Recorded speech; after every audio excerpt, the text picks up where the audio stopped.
in the last days. To start off, please open our Bibles to Matthew chapter 24 and verses 1 to 8. Let's start. Jesus left the temple and was walking away when his disciples came up to him to call his attention to its buildings. "Do you see all these things?" he asked.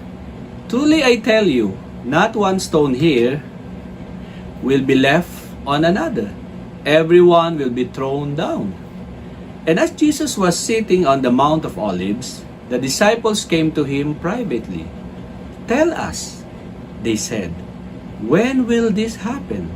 And what will be the sign of your coming and of the end of the age?" Jesus answered, "Watch out that no one deceives you. For many will come in my name, claiming I am the Messiah, and will deceive many. You will hear of wars and rumors of wars, but see to it that you are not alarmed. Such things must happen, but the end is still to come. Nation will rise against nation, and kingdom against kingdom. There will be famines and earthquakes in various places, and all these are the beginning of birth pains." And there's a parallel account in Luke chapter 21 and verses 8 to 11. He replied, "Watch out that you are not deceived, for many will come in my name, claiming I am he, and the time is near. Do not follow them. When you hear of wars and uprisings, do not be frightened. These things must happen first, but the end will not come right away." Then he said to them, "Nation will rise against nation, and kingdom against kingdom. There will be great earthquakes, famines and pestilences in various places, and fearful events and great signs from heaven."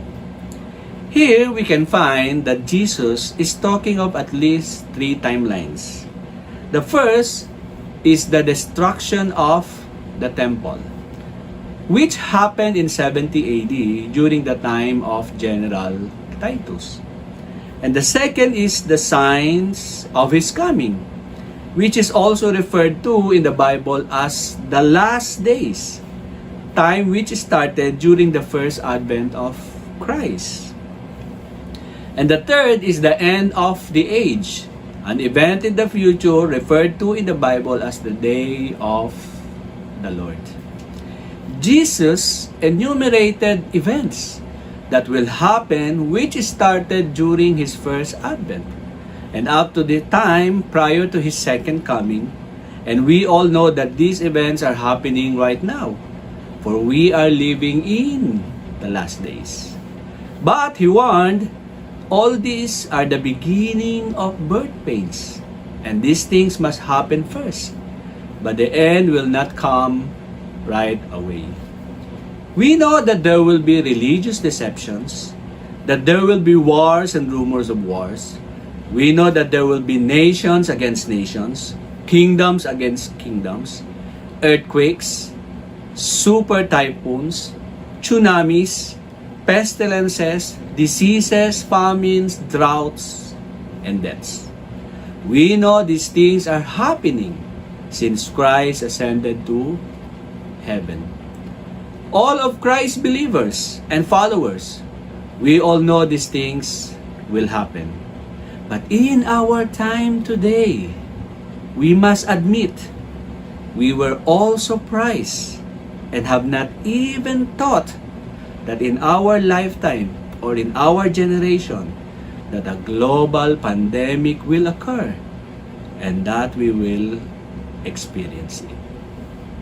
Let's take a closer look for some of the devastating global pandemics that hit the whole world since the first advent of Christ. The first one is the Antonine Plague.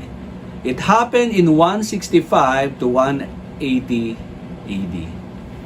This pandemic happened during the reign of Marcus Aurelius of the Roman Empire.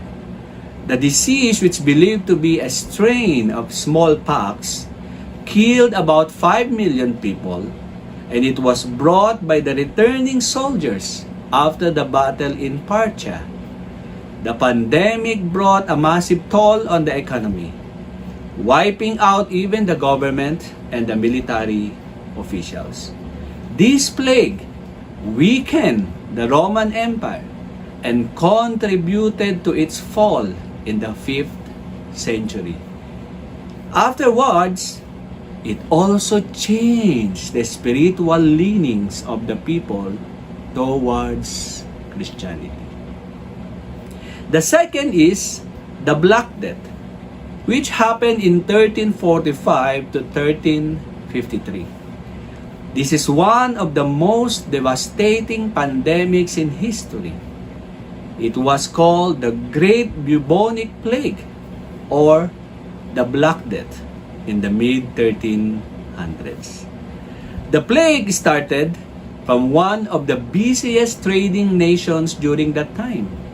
It came from China, and in 1347, the disease spread to Europe after several infected ships docked at Messina, a port in Sicily, Italy. And just 5 years after, it killed more than 20 people in Europe, which believed to be at least half of Europe's population. The disease is widely believed to have been caused by Yersinia pestis bacteria. And the disease mostly spread to people from the bites of infected rats and fleas. The plague caused a fever along with the buboes. Buboes meaning the swelling of the lymph glands. Okay. And the disease, that's why it's called the bubonic plague. And the disease also produced a reddish spots on the skin that turn black, which is why it's also called the Black Death. And after that, the Coco-Leastly epidemic that happened in 1545 to 1550. From 1545 to 1550, the Aztecs, today it is the southern Mexico, experienced a deadly outbreak of which around 5 to 15 million people died. Locally, it was known as Coco-Leastly, which means pest.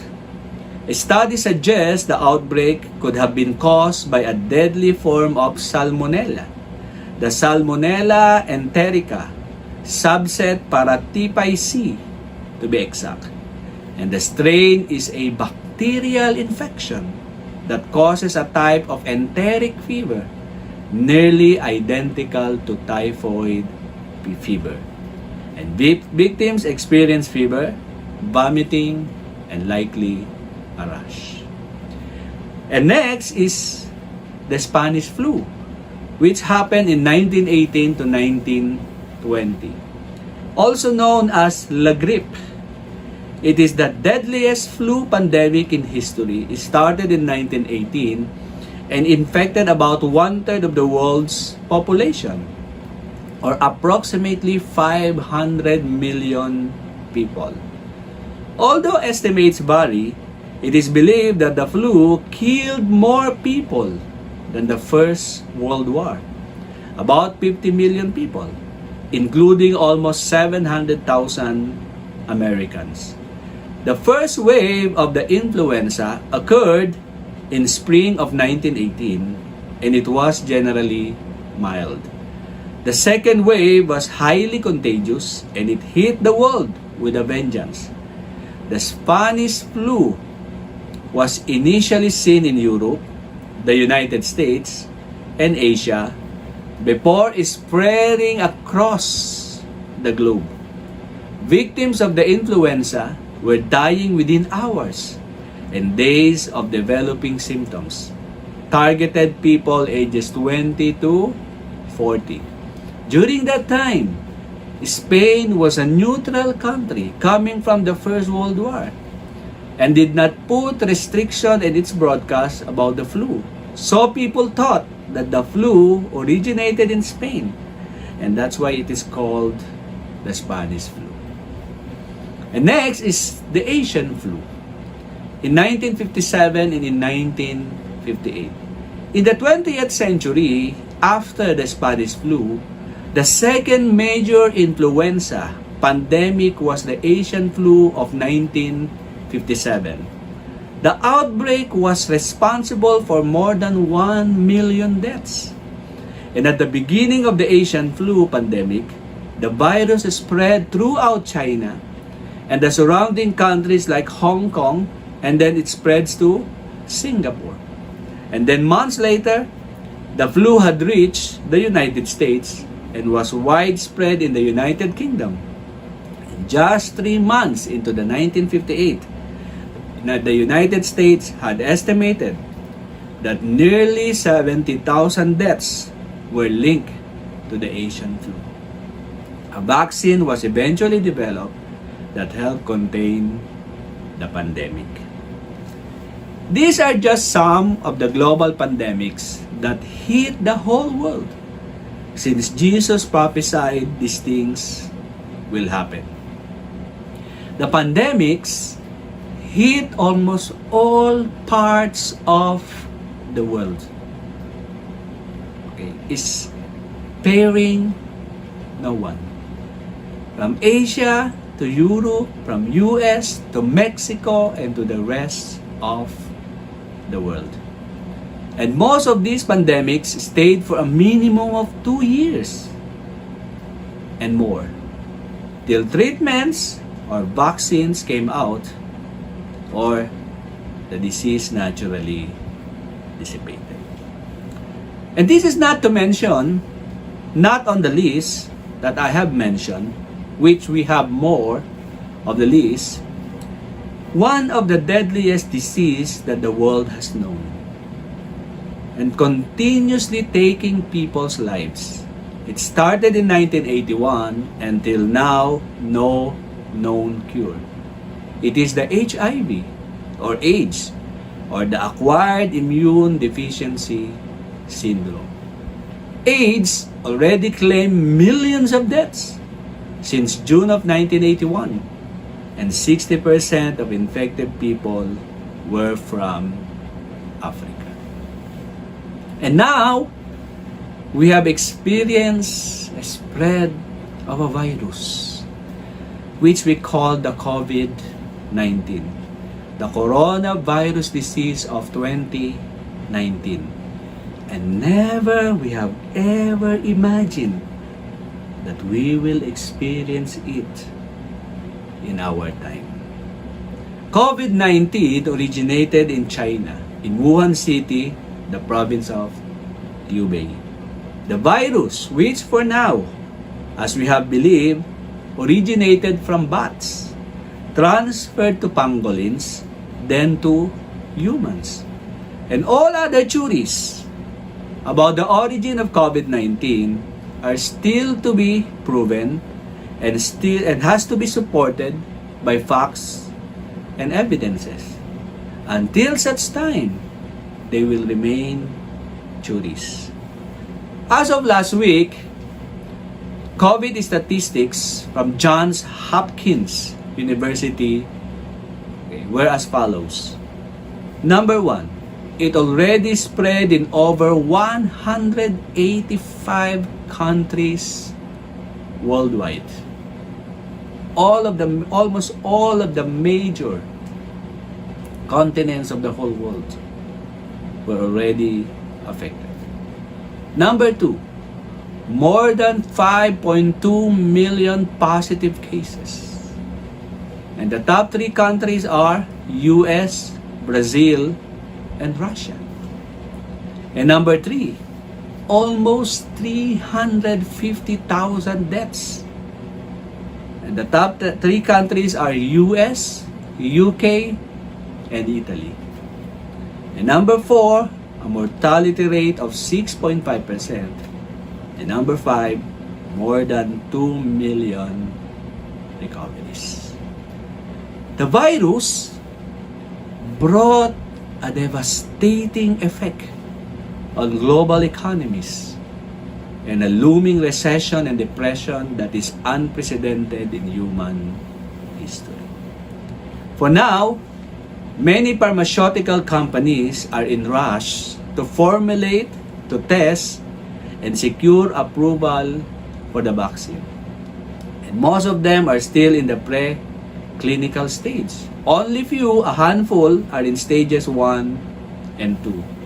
Moderna in the US, I think, leading the pack.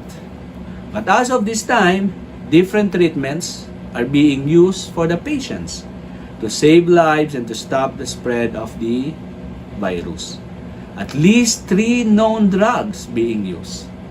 Remdesivir by Gilead in the US, Avigan in Japan, and the HCQ, the hydroxychloroquine, a drug used to combat malaria, and of which President Trump admitted that he is taking that medicine.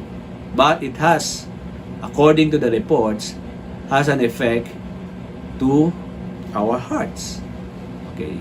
And Russia right now is also testing its own, the Favipiravir.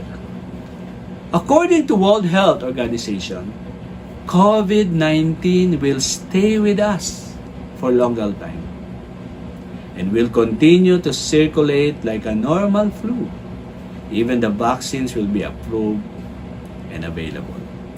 And according to one of the high-ranking Israeli officers, okay, even in the absence of the vaccines, the virus might spread and might infect about 70% of world population.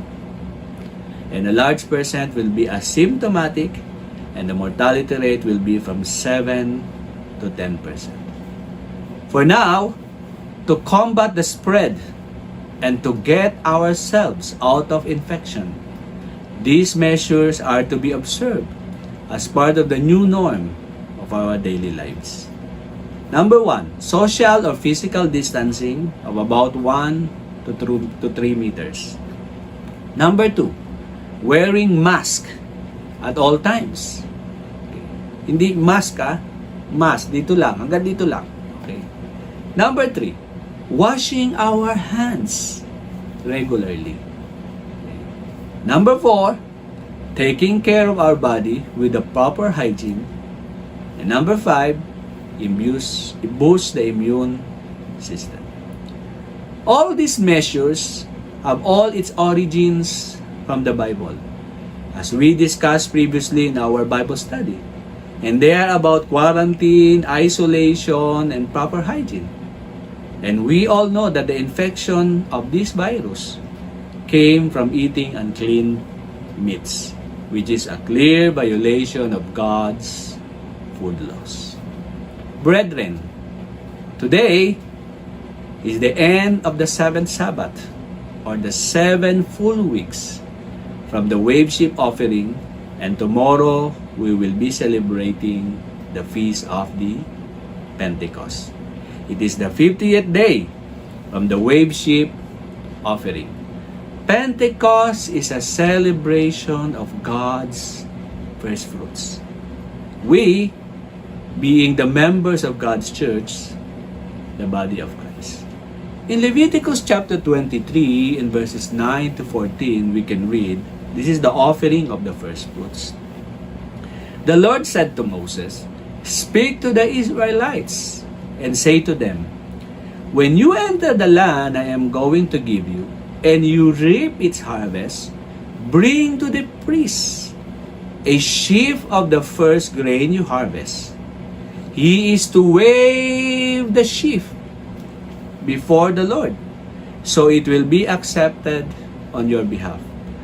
The priest is to wave it on the day after the Sabbath. And that Sabbath refers to the Sabbath within the days of unleavened bread. And the day after the Sabbath refers to the first day of the week, which is Sunday. On the day that you wave the sheep, which is on the first day of the week or on a Sunday, you must sacrifice as a burnt offering to the Lord a lamb, a year old without defect, together with its grain offering of 2/10 of an ephah, of the finest flour mixed with olive oil, a food offering presented to the Lord, a pleasing aroma, and its drink offering of 1/4 of a hin of wine. And you must not eat any bread or roasted or new grain until the very day you bring the offering to your God.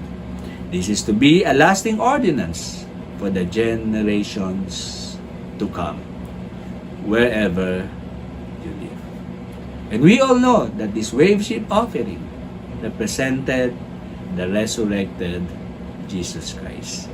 When He presented Himself to the Father on that Sunday morning, after His resurrection. And to continue on Leviticus chapter 23 in verses 15 to 20. This is the Festival of Weeks. From the day after the Sabbath, so that's the first day, a Sunday, the day you brought the sheaf of the wave offering, you count off 7 full weeks. Count off 50 days up to the day after the 7th Sabbath. And then present an offering of new grain to the Lord. For wherever you live, bring 2 loaves made of 2/10 of an ephah of the finest flour, baked with yeast, as a wave sheep offering of first fruits to the Lord. Present this with bread, with this bread 7 male lambs, each a year old and without defect, 1 young bull and 2 rams. They will be a burnt offering to the Lord, together with their grain offerings and drink offerings, a food offering and aroma pleasing to the Lord. Then sacrifice 1 male goat for a sin offering, and 2 lambs, each a year old, for a fellowship offering. And the priest is to wave the 2 lambs before the Lord as a wave offering, together with the bread of the first fruits. And they are a sacred offering to the Lord for the priest. Brethren, as we observe the feast of the Pentecost tomorrow, always remember that we belong to the first fruits of God. We will be part of the first harvest of God. We will be in the first resurrection at the return of Christ. We, with all the rest of the people of God who lived and died in the faith, as some enumerated in Hebrews chapter 11, the faith chapter, from the time of Adam till the time of the return of Christ. These all, from that time frame, those people who lived and died in the faith, these all form part of the first fruits. Let us take into consideration the following verses. In James chapter 1, in verse 18, it says, He chose to give us birth through the word of truth, that we might be a kind of first fruits of all He created. And in Hebrews chapter 12, in verse 23, it says, To the church of the firstborn, whose names are written in heaven.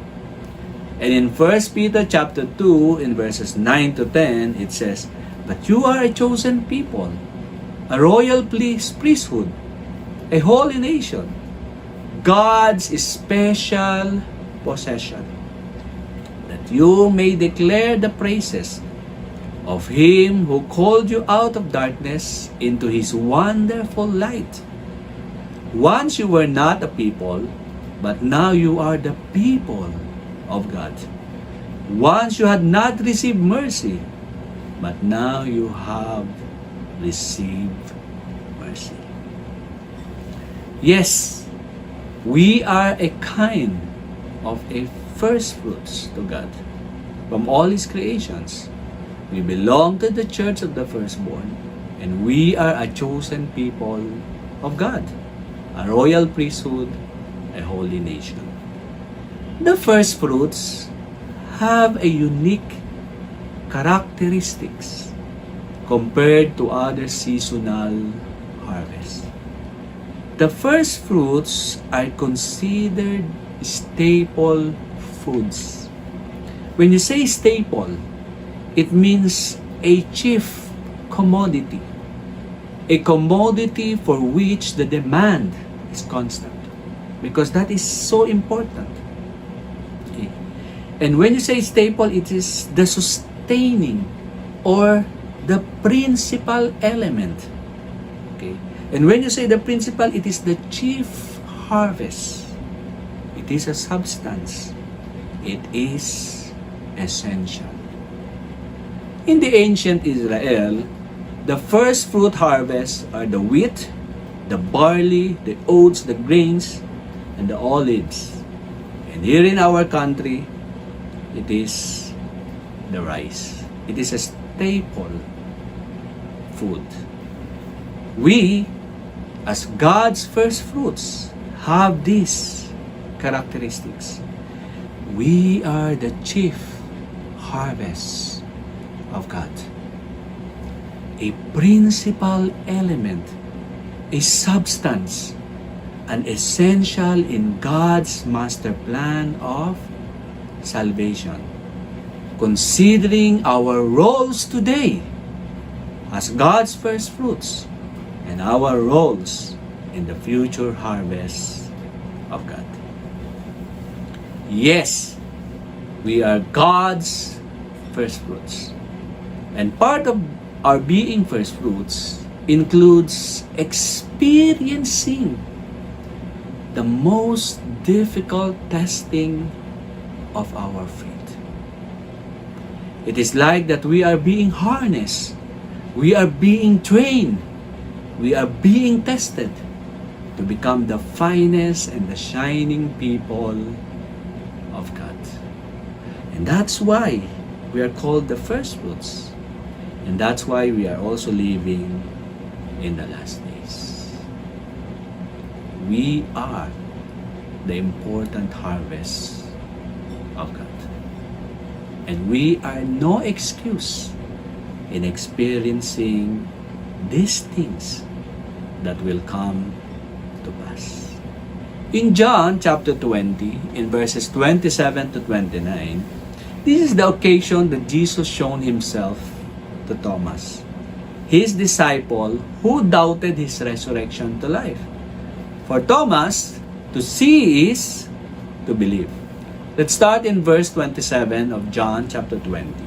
Then he said to Thomas, "Put your finger here, see my hands. Put your finger here, see my hands. Reach out your hand and put it into my side. Stop doubting and believe." And Thomas said to him, "My Lord and my God." Then Jesus told him, "Because you have seen me, you have believed. And blessed are those who have not seen, and yet have believed." And that is something that is referring to us. We are blessed because we believe. And in 1 Peter chapter 1 in verses 3 to 9, we can read, "Praise be to the God and Father of our Lord Jesus Christ. In His great mercy He has given us the new birth into a living hope through the resurrection of Jesus Christ from the dead, and into an inheritance that can never perish, spoil, or fade.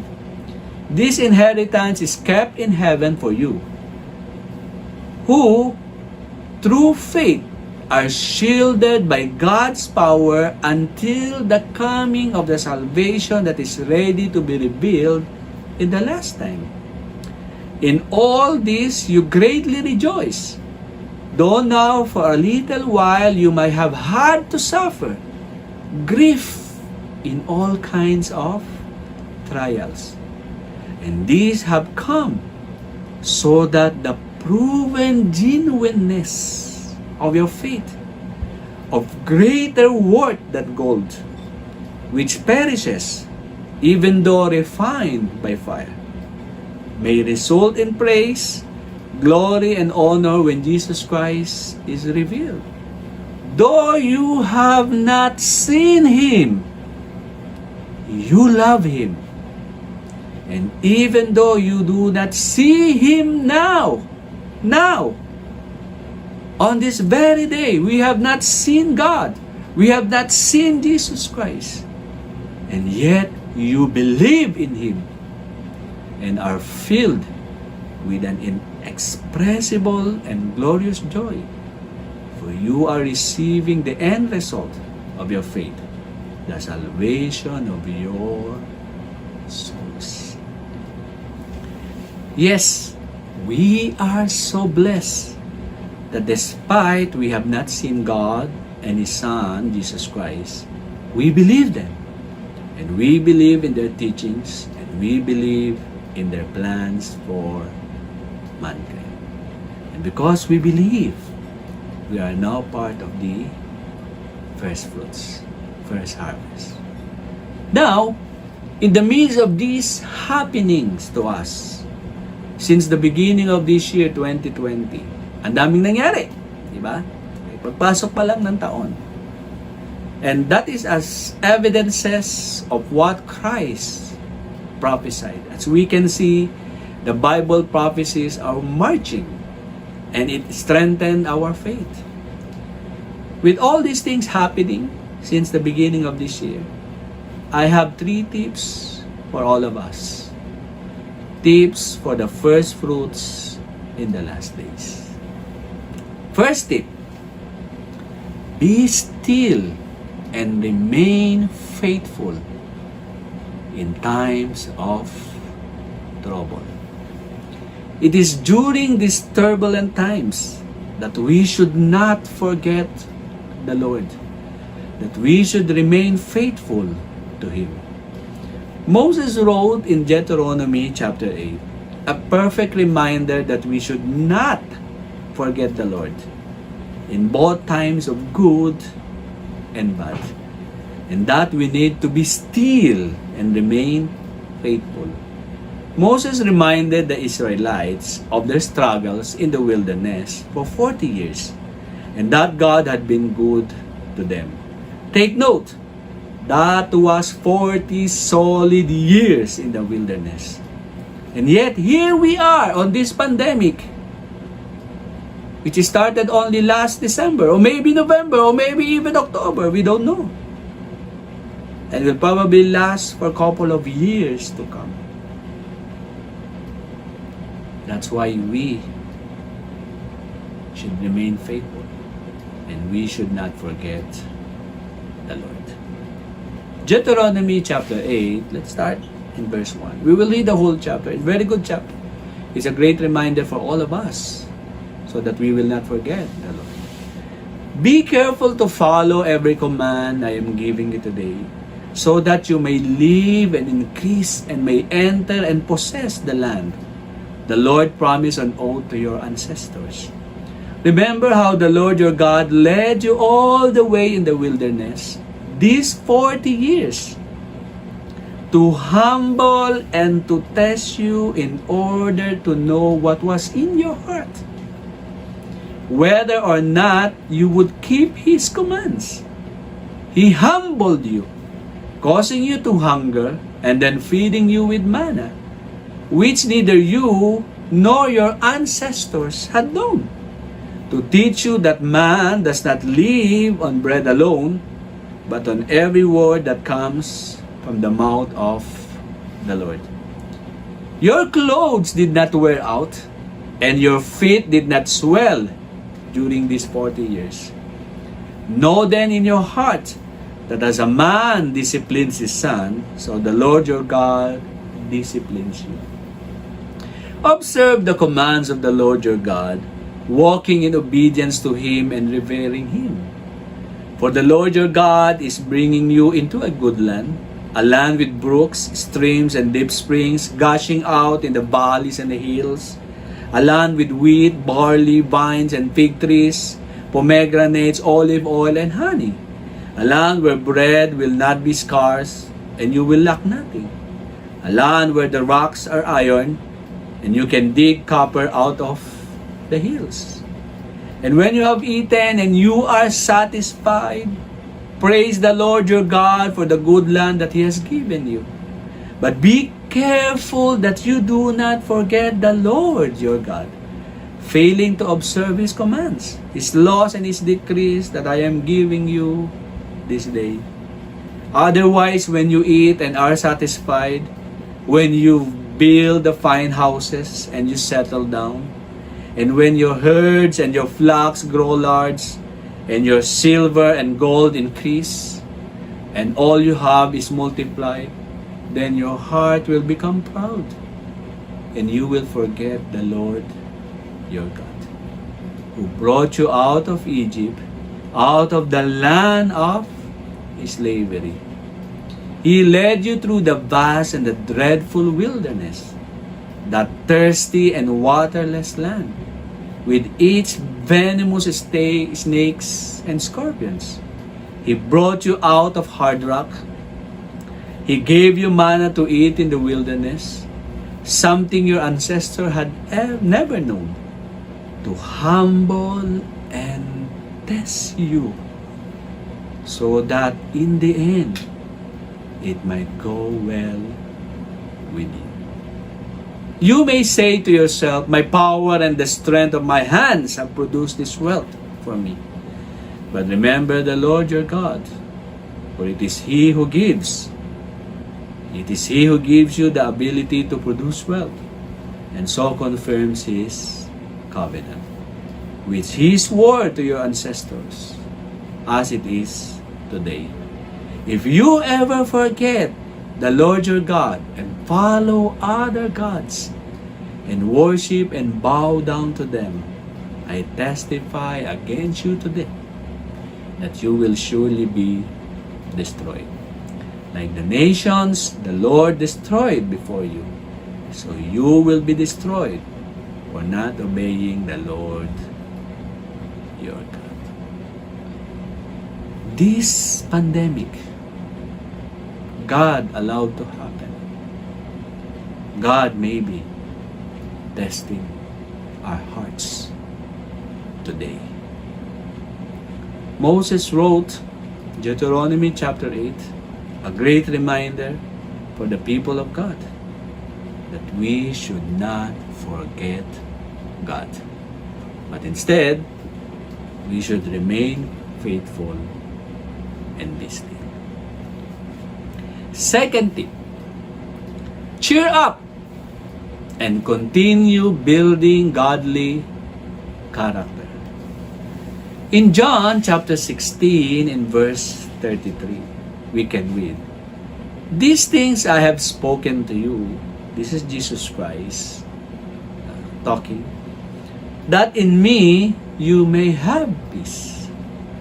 In the world, you will have tribulation. But be of good cheer. I have overcome the world.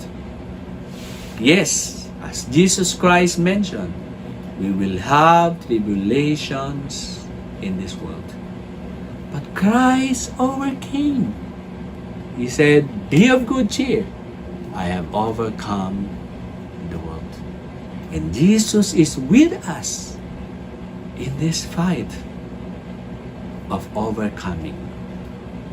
In James chapter 1, in verses 2 to 8, we can read, consider it pure joy, my brothers and sisters, whenever you face trials of many kinds. Talagang many, brethren. Napakaraming trials natin. Because you know that the testing of your faith produces perseverance.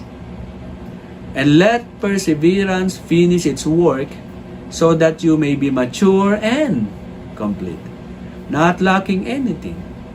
And if any of you lacks wisdom, you should ask God, who gives generously to all without finding fault, and it will be given to you.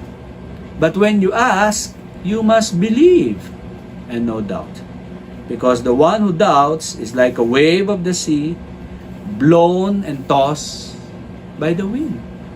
And that person should not expect to receive anything from the Lord. Such a person is double-minded and unstable in all they do. The troubles, the tribulations, the trials that we are experiencing and we will experience pa should be used instead in building godly character, so that eventually we become mature and complete. Now, with all these things that is happening to us, is a proper time for us to learn, to emulate, and to imitate God. We must continuously building our godly character. Number 3 tip. Okay. Move forward and carry the mission of preaching the gospel. In Matthew chapter 24, in verses 9 to 14, we can read, "Then you will be handed over to be persecuted and put to death." Wala pa ito. This thing will happen in the future. "And you will be hated by all nations because of me." It has already started. Okay? That's why we are only few. And no one, majority of the people do not want to accept the faith that we have. And he said at that time, many will turn away from the faith. Okay? That's why you should remain faithful. You should always be still. Okay? And will betray and hate each other. And many false prophets will appear and deceive many people. And because of the increase of wickedness, the love of most will grow cold. But the one who stands firm to the end will be saved. And this gospel of the kingdom will be preached in the whole world as a testimony to all nations. And then the end will come. During this pandemic, we have been put into a quarantine. And most of the countries in lockdown. And here we are, staying at home. Though some already returned to work. But the new normal of social distancing limits the numbers of people for mass gatherings. And it's a form of a tribulation for us. That's why we will have limited congregation. We will have limited assemblies. Okay? That's why with all the wickedness that is happening out there, okay, our love for each other should not wax cold. That's why we should continuously kumustahan. Okay. Kumusta ka? Okay. We should continuously calling each other, texting each other, chatting each other, so that everyone should always be in the loop. Okay. Within the flock. And with all this new norm, it should not hinder us to do the mission that Christ commanded us to do. And in this situation, we must find a way, individually or collectively, to continue preaching the gospel of the coming kingdom of God. There is a saying, when the going gets tough, the tough gets going. Yes, brethren, we should continuously doing it. We should continue preaching the gospel. So there you have it, the 3 tips for us being the first fruits of God in the last days. Number 1, be still and remain faithful in times of trouble. Number 2, cheer up and continue building godly character. And number 3, move forward and carry the mission of preaching the gospel. For closing scriptures, please turn to Matthew chapter 24 in verses 45 to 51. And Jesus said, "Who then is a faithful and wise servant, whom his master made ruler over his household, to give them food in due season. Blessed is that servant whom his master, when he comes, will find so doing. Assuredly, I say to you that he will make him ruler over all his goods. But if that evil servant says in his heart, my master is delaying his coming, and begins to beat his fellow servants, and to eat and drink with the drunkards, the master of that servant will come on a day when he is not looking for him, and at an hour that he is not aware of, and will cut him in two, and appoint him his portion with the hypocrites. There shall be weeping and gnashing of teeth. A place where there shall be weeping and gnashing of teeth. Definitely a place where we do not want to be. On that note, brethren, have a faithful Sabbath, and advance happy feast of Pentecost to everyone. God bless us all.